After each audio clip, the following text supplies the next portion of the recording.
कुछ लोग यहां तक गए हैं और कुछ लोग जरा जो हैं नीचे से ऊपर उठे हैं। उन्होंने खैर नबूवत का दावा नहीं किया, लेकिन उनको भी कुछ शौक है अपने स्टेटस से ऊपर अपने आप को मनवाने का। है ये भी खतरनाक फितना, ये भी है, अगरचे उस लेवल का ना सही, लेकिन जिस लेवल पे ये बात कर रहे हैं ये इनके स्टेटस से ऊपर की बात है। क्या शौक है? शौक ये है कि हमें एक खास मर्तबा मानो हमारे लिए। वो जो मर्तबे दिए हैं ना तुमने इमाम को, इमाम महदी को, जैसे महदी का तस्वुर है, जैसे कोई गैबी हस्तियों का तस्वुर, ऐसा किसी हमें ऐसे किसी मर्तबे पे मान लो। हम बराह रास्त कांटेक्ट में रहते हैं, खुदा और उसके रसूल के कांटेक्ट में रहते हैं, हमें वहां से चीजें मिलती हैं। ये आइन से निराफ है, रसूलुल्लाह सल्लल्लाहु अलैहि वसल्लम के दीन से निराफ है।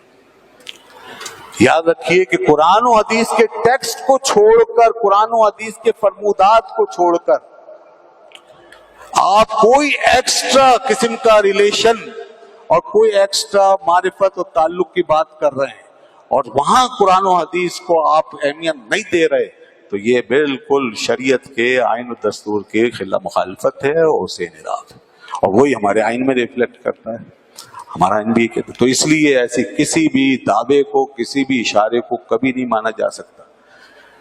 एक शख्स जब दीन के मनसब की बात करे, दीन की तशरीह की बात करे, तो उससे पूछा जाएगा तुम्हें दीन आता है या नहीं आता, तुमने पढ़ा है या नहीं पढ़ा।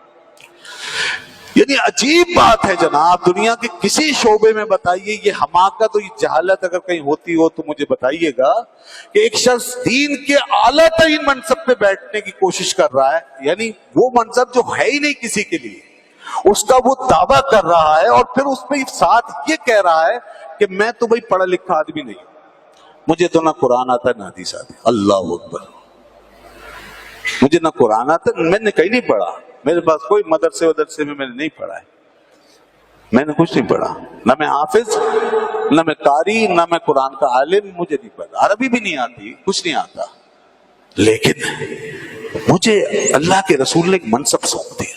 अल्लाह, मैंने अल्लाह को तलाश किया है तो मुझे खुदा मिल गया है।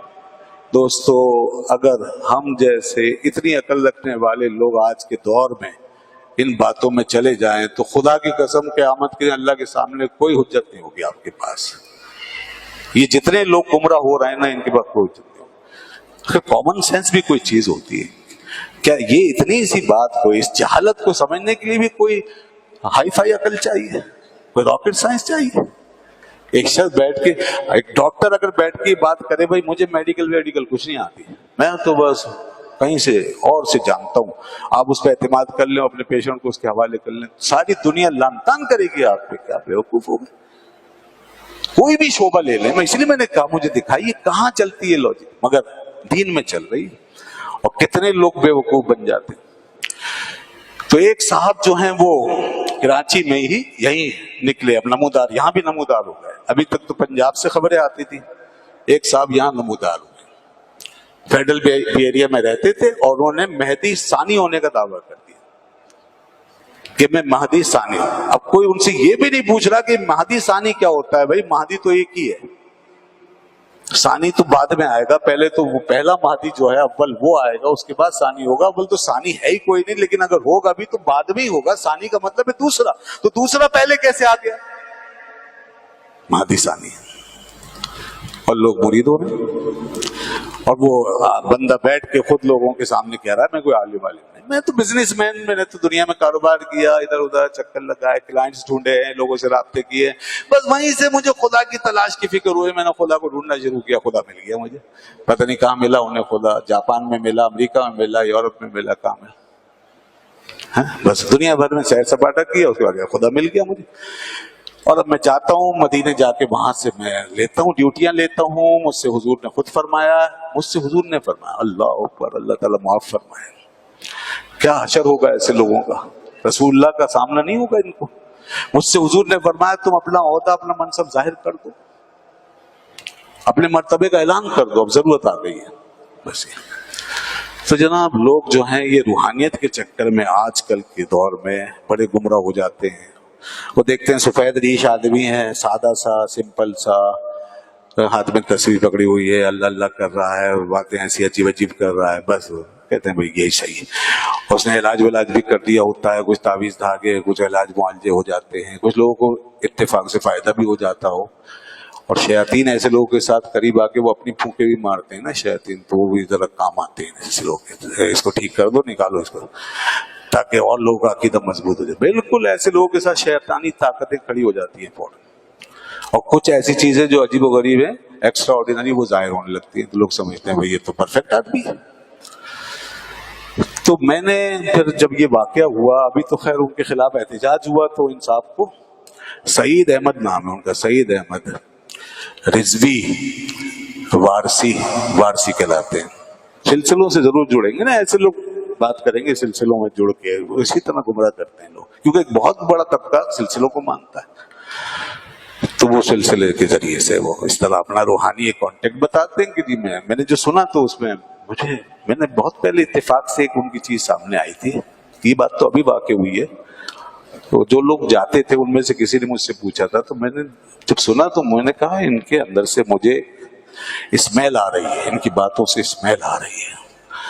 تو ہم نے اپنی عمر گزاری ہے اس لائن میں, آخر ہزاروں لاکھوں لوگوں کو دیکھا ہے, پڑھتے پڑھاتے رہتے ہیں, اللہ کا شکر ہے اتنا تو اللہ تعالیٰ عطا فرما دیتا ہے سینس, اور اللہ کی کئی عطا کردہ ہوتا ہے یہ کہ آدمی کم از کم اپنی فیلڈ میں رہ کے کس چیز کو, اس کے ضرر کو, نقصان کو سمجھ لے. تو وہ اشاروں سے پتہ چل جاتا ہے پھر ایک آدمی کے انداز گفتگو سے, اسے عام آدمی نہیں پہنچتا وہاں تک. تو میں نے کہا ان کی باتوں سے تو اسمیل آ رہی ہے, یہ تو کوئی عجیب عجیب باتیں کر رہے ہیں, یہ تو کوئی ایکسٹرا آرڈینری کوئی کانٹیکٹ بتا رہے ہیں اور کچھ وہاں لے کر جا رہے ہیں. وہی ہوا, اب آ کر کے انہیں مہدی ثانی کا دعویٰ کر دیا, میں مہدی ہو گیا. آگے اور کیا کرنا ہے وہ بھی اب آگے آئے گا, وہ پتہ نہیں, مرتبے تو بڑھتے ہی رہیں گے نا, کوئی مرتبے تو ایسے ہی ایگزامن ہو ہی نہیں سکتے. یہ جتنی باتیں کرتے ہیں نا اس قسم کے لوگ, یہ باتیں ایگزامن نہیں ہو سکتی, کیونکہ اگر ایگزامینیبل باتیں اگر یہ کریں گے, جن کا ایگزام ہو سکتا ہے, جن کو آزمایا جا سکتا ہے, جن کو ٹیسٹ کیا جا سکتا ہے, تو یہ پھنس جائیں گے. البتہ جتنا وہ قرآن و حدیث کی بات کرتے ہیں نا, صاف لگتا ہے کہ اس شخص کو الف بے بھی نہیں پتا, کیونکہ بہت اکھڑے ہوئے انداز میں, بڑے ناتجربہ کار انداز میں حدیثوں کو توڑ مروڑ کے اس کے اندر کچھ اور ایڈ کر, کیونکہ پتہ ہی نہیں ہے, وہ تو سنی سنائی باتیں ہیں, کوئی کہیں سے کان میں پڑ گئی تو اس کو حوالہ دے دیا کہ یہ آیا حدیث. تو ہمیں تو اندازہ ہو جاتا ہے نا کہ اس کا ٹیکسٹ کیا ہے, کیا مضمون ہے, اور یہ شخص کتنے اناڑی پن سے بات کر رہا ہے, اس کو کچھ نہیں پتا. جس آدمی کے پاس علم ہوتا ہے اس کے پیچھے ایک بنیاد ہوتی ہے, اس کے اندر ایک اعتماد ہوتا ہے, اور وہ بات کرتا ہے اس کی اصل روح کے ساتھ. لیکن ایسا آدمی جس کو کوئی علم نہیں ہے, سنی سنائی بات کر رہا ہے, اس کا صاف پتہ چل جاتا ہے کہ شخص اناڑی ہے. جیسے کوئی زبردستی ڈاکٹر بن جائے تو دوائیوں کے نام آدھے پونے ہی لے گا نا, الٹے سیدھے ہی نام لے گا, عجیب عجیب باتیں کرے گا, نہ مرض کا جانے گا نہ کچھ, بس وہ ایسی جو سنا ہوگا جب بات کرے گا. کوئی بھی میڈیکل سائنس کا اسٹوڈنٹ فوراً اسے پکڑ لے گا, یہ جاہل آدمی ہے, کیونکہ اس کی زبان پہ نام ہی نہیں آ رہے صحیح سے. کوئی بھی اگر کوئی وکیلوں میں جا کے گھس جائے اور بات کرے گا تو ظاہر اس کا اناڑی پن وہاں ظاہر ہو جائے گا. پڑھا لکھا آدمی, اس کی بیس ہوتی ہے. تو یہ اس آدمی کی کوئی بیس نہیں ہے. ان کی گفتگو کا مرکز اور محور صرف ایک بات ہے, میں میرا کانٹیکٹ, میرا تعلق رسول اللہ سے تعلق, مجھے یہ ڈیوٹی مل گئی ہے, مجھے یہ کام مل گیا ہے. اور اللہ اکبر, ہر بات کو وہاں سے اٹھانا اور اپنے اوپر لا کے چسپا کرنا, گویا کہ رسول اللہ صلی اللہ علیہ وسلم اور انبیاء کی جگہ میں اب بیٹھا ہوا ہوں. تو جو کام انہوں نے کیا, جو اللہ نے ان پہ ذمہ داریاں رکھی, اب وہ کام مجھ سے لے رہا ہے, اور زمانہ میرے ہاتھوں میں کچھ ہونے والا. اس طرح کا امپریشن دیا گیا ہے باتوں میں جو میں نے سنی ہے گفتگو. تو یہ تو صاف لگتا ہے کہ ایک آدمی دعویٰ کرے گا, وہ کر دیا دعویٰ. اس لیے بہت لوگ جا رہے ہیں ہمارے یہاں سے, جیسے کراچی کے ہی, اور وہ جا کے مرد و خواتین جا کے اجتماع بیٹھے ہیں اور مرید ہو رہے ہیں, اور بس سلسلہ چل رہا ہے. خبردار بچیے, اپنا دین ایمان بچائیے. ہمارا کام ہے آگاہ کر دینا. اب اس سے زیادہ اور کیا ہو سکتا ہے کہ ایک شخص دعویٰ کر. اس سے پہلے ہم سمجھاتے تو لوگ نہیں مانتے, بھائی ایسی کوئی بات تو نہیں ہے نا. اب تو دعویٰ آ گیا, اب کوئی حجت نہیں ہے, اور پکڑ لیا ان کو, پکڑ لیا گیا ہے. اب دیکھیے قانونی کارروائی کیا ہوتی ہے. وہی میں نے کہا 73 کا آئین میں سب لکھا ہوا ہے, اگر صحیح سے آئین پہ عمل درآمد ہو تو ان فتنوں کا سد باب ہو سکتا ہے. کسی کو سزا تو دے, کچھ سزا تو سنائے. وہ बड़े बड़े फितने जिन्होंने नबूवत के दावे किए उनका नहीं पता चलता। तो अब ये तो छोटे केस हैं अभी, अल्लाह ताला इनको हिदायत दे बहरहाल। और जो लोग वहाँ जा रहे हैं, ऐसे लोगों के पास जाते हैं, अल्लाह ताला उनको भी हिदायत दे बहरहाल। एक बात तय है, एक बात अर्ज कर दूं, आप बेशक, मैं आपकी आज़ादी के बारे में नहीं कहूँगा कि आप यहाँ ना जाएं, वहाँ जरूर जाइए, सबको देखिए, लेकिन ये कान और आंख खोल के रखिए और अपने अंदर एक जजमेंट रखिए कि एक शख्स सही चल रहा है या नहीं। जहां भी पटरी से कोई उतर जाए, उसकी बैत उसके मुंह पे मारे, उसकी अकीदत उसके मुंह पे मारे, बाहर आए और कहें हम अल्लाह के रसूल के गुलाम हैं। अल्लाह के रसूल ने फरमाया ला ताअत लिमखलूक फी मासियतिल खालिक, अल्लाह की नाफरमानी में किसी की इताअत नहीं होती है। बस बात खत्म हो गई। इंशाअल्लाह कभी भी कोई बहका नहीं सकेगा। वाखिर दावाना अल्हम्दुलिल्लाह।